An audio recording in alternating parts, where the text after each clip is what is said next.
What's going on, everybody? This is Paul, your hip hop relationship and recovery coach, coming to you again with another episode of Kick Your Butt Out. As usual, I want to drop a word into your spirit before I get going so that you can take this word and incorporate it into your daily life. Excuse me. And that is, you either sitting on your butt or you standing on your why. It's just that simple. There is no in between. All right, let's get going. When it comes to recovery,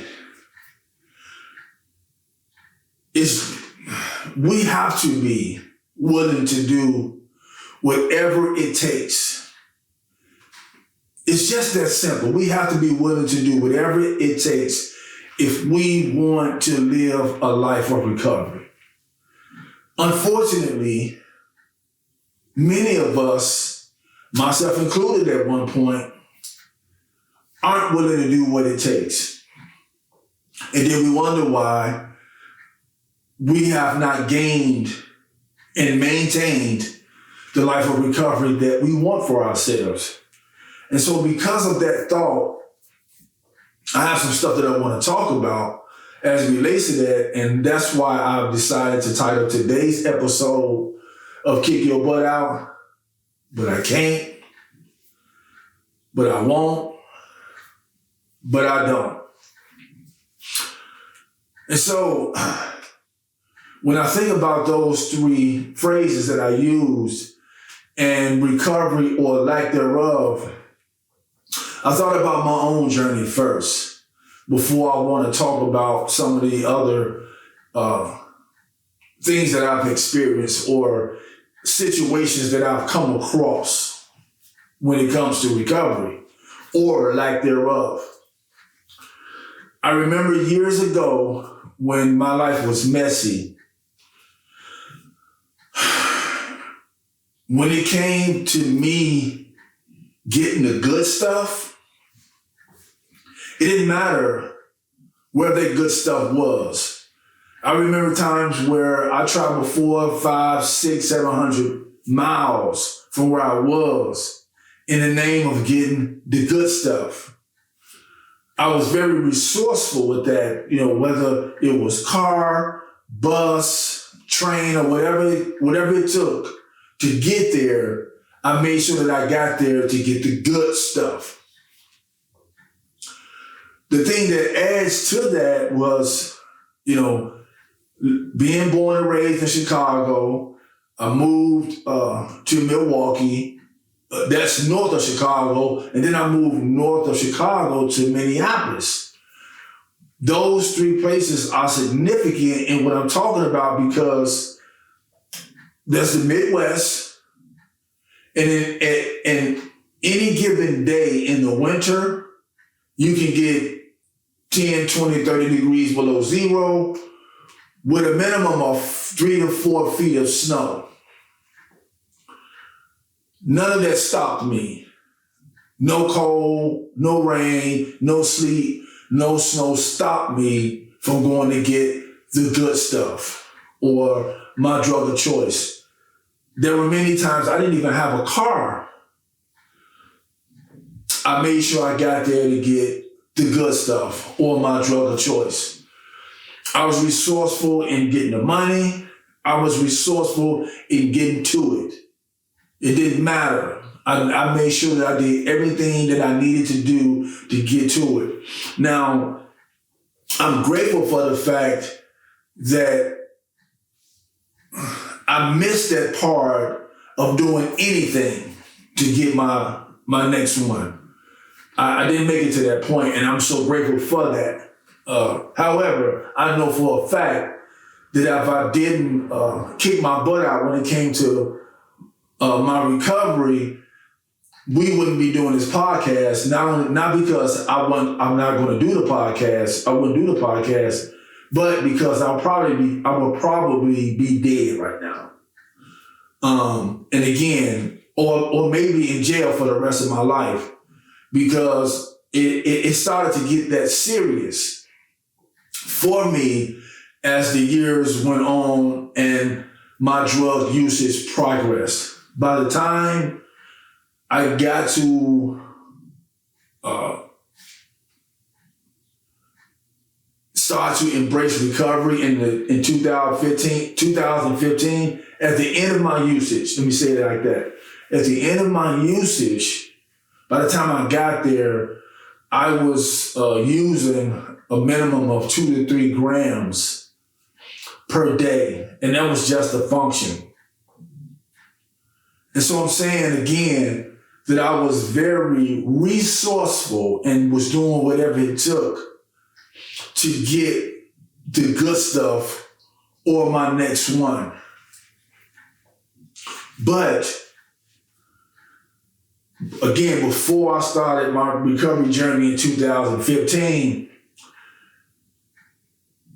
when people, before 2015, when people gave me the knowledge or helped me to understand that I had a situation, I had a problem, I was addicted to drugs, I needed help, I needed treatment, and I needed recovery. When people started talking to me about that and talking to me about the things that I needed to do in order to have a life of recovery, because let me say this, long before 2015, even though I used for 30 years, long before those 30 years were up, I hated using drugs.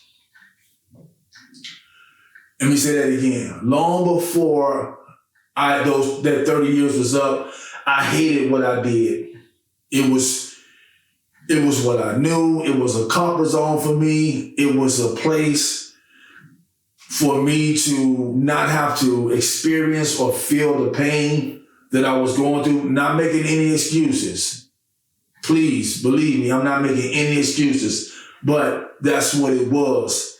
At that time, I hated using. I just wasn't in a place where I could stay stopped, put it to you like that. So before 2015, when people started talking to me about I needed to do this, that, or the other to live a life of recovery, many times, whether it was verbal or in my actions, I say it, but I don't, but I can't, but I won't. And many other things that constituted me not doing what I needed to do to gain a life of recovery. And here was the killer. But I find myself, when I went back to using every time, how did I get there? How did I get to this place? I would ask myself that quite often. How did I get back here? I hate this.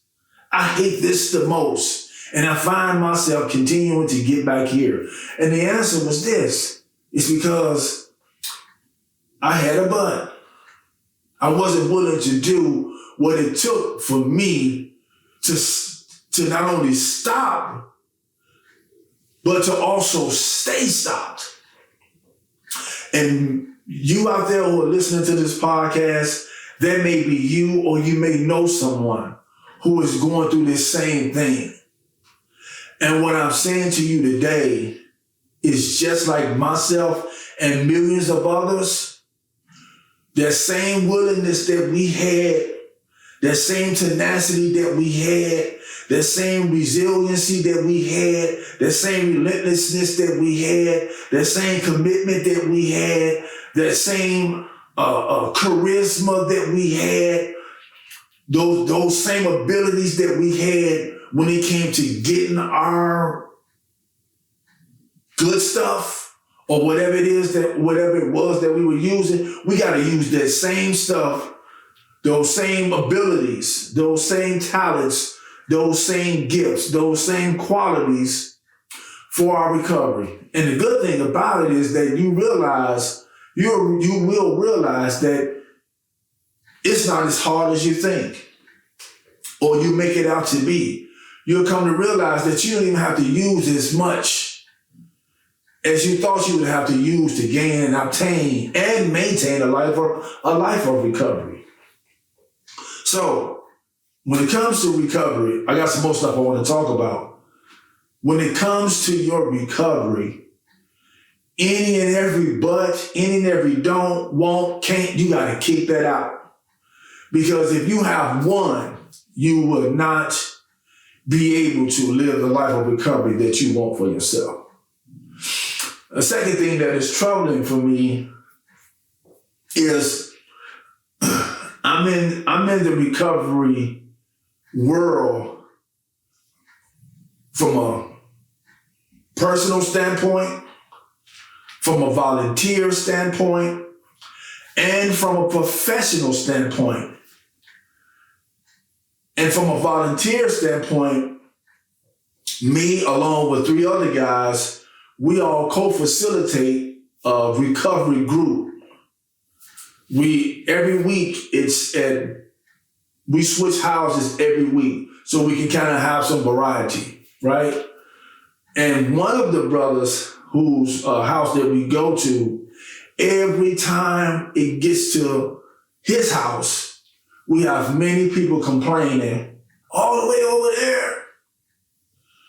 We gotta go all the way over there. But you didn't say that when you had to go all the way over there to get your liquor. You didn't say that when you had to go all the way over there to get your dough. You didn't say that when you had to go all the way over there to get whatever it is that you needed to get to satisfy your addiction desire.